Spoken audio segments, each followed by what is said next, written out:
Olá, venho aqui trazer alguns aspectos importantes do recurso do ex-presidente Lula, que será julgado no dia 24 de janeiro pelo Tribunal Regional Federal da 4ª Região, em Porto Alegre. Primeiro aspecto, competência. Os procuradores escolheram o juiz Sérgio Moro como juiz da causa, mediante a afirmação na denúncia de que o triplex teria sido pago com base em recursos provenientes de 3 contratos específicos firmados entre a construtora OAS e a Petrobras.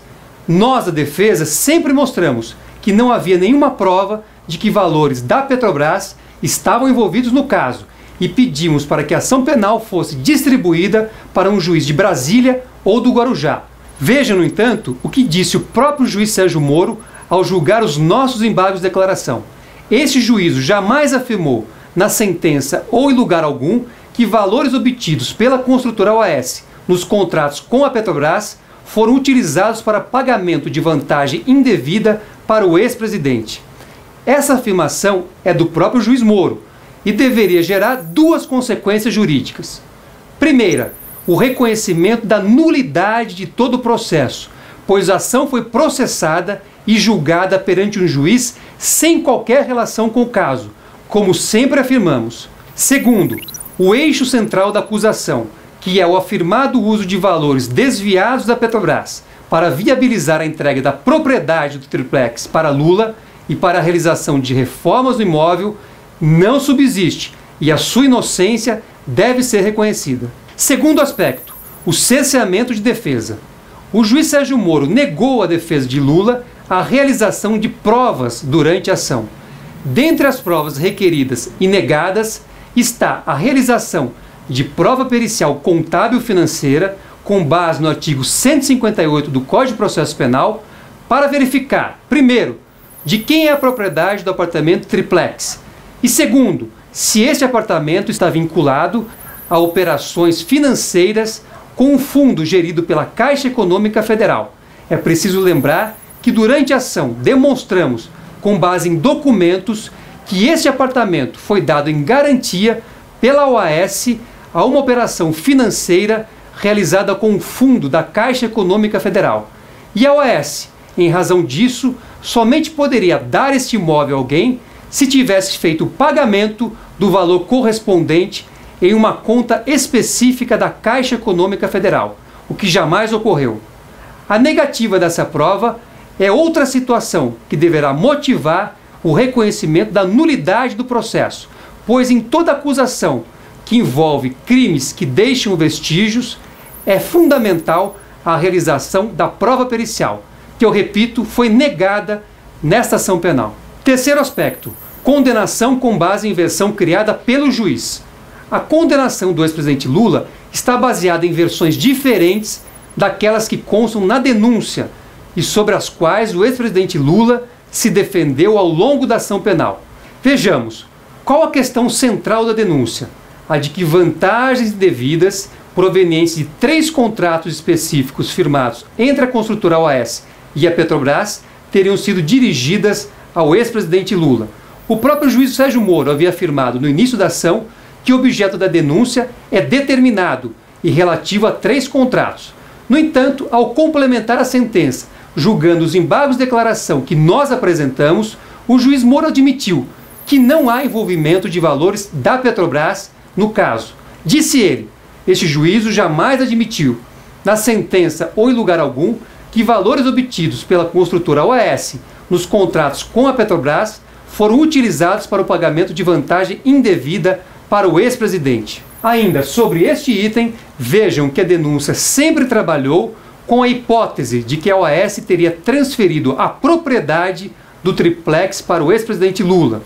Diz a denúncia, os valores utilizados pela OAS para transferir a propriedade da cobertura triplex 164A do condomínio Solares para Lula e Marisa Letícia advieram de recursos públicos auferidos ilicitamente pela consultora OAS em contratos firmados com a administração pública, incluindo a Petrobras. A sentença, no entanto, sai totalmente desse trilho.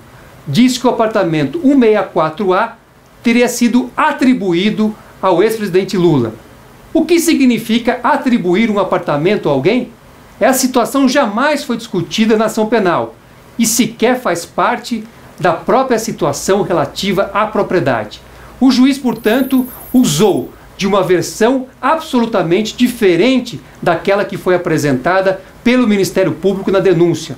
E essa também é uma situação apta a gerar a nulidade de todo o processo. Quarto aspecto, a ausência da prova da culpa e descarte da prova da inocência. O ex-presidente Lula foi condenado pelos crimes de corrupção passiva e lavagem de dinheiro. Para que essa condenação fosse possível juridicamente, o juiz deveria ter demonstrado na sentença, o que não ocorreu, que, primeiro, Lula, na condição de funcionário público, ou seja, de presidente da República, teria praticado ou deixado de praticar atos específicos para beneficiar a construtora OAS e, contrapartida, teria solicitado e recebido a propriedade de um apartamento triplex, além de reformas feitas nesse imóvel. Segundo, que valores utilizados para pagamento das vantagens indevidas, ou seja, do triplex e da reforma, seriam provenientes de 3 contratos específicos firmados entre a OAS e a Petrobras. E terceiro, que Lula teria conhecimento de que recursos utilizados na compra do triplex e na sua reforma teriam origem ilícita e ele teria atuado para mascarar essa situação e dar contornos de legalidade. A própria sentença, no entanto, permite afastar todas essas hipóteses, o que significa afastar os próprios crimes atribuídos a Lula, pois não identifica qualquer ato da competência do presidente da República, o chamado ato de ofício, que tenha sido praticado por Lula em favor da construtora OAS.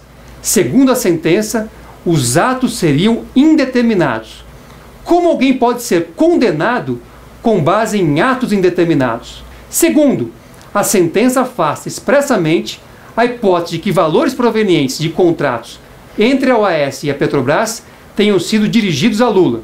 A verdade é que a sentença utilizou como base fundamental para condenar o ex-presidente Lula o depoimento de Léo Pinheiro, que é corréu nessa ação, e, portanto, prestou seu depoimento sem o compromisso de dizer a verdade. Léo Pinheiro não apresentou nenhuma prova contra Lula. Aliás, o ex-procurador-geral da República, Rodrigo Janot, negou a nós, da defesa, acesso aos depoimentos prestados por Léo Pinheiro nesse processo de delação premiada, sob o fundamento de que as negociações não foram concluídas porque ele não apresentou qualquer prova de suas afirmações. Esses são alguns dos fundamentos que constam no recurso que será julgado no mês de janeiro.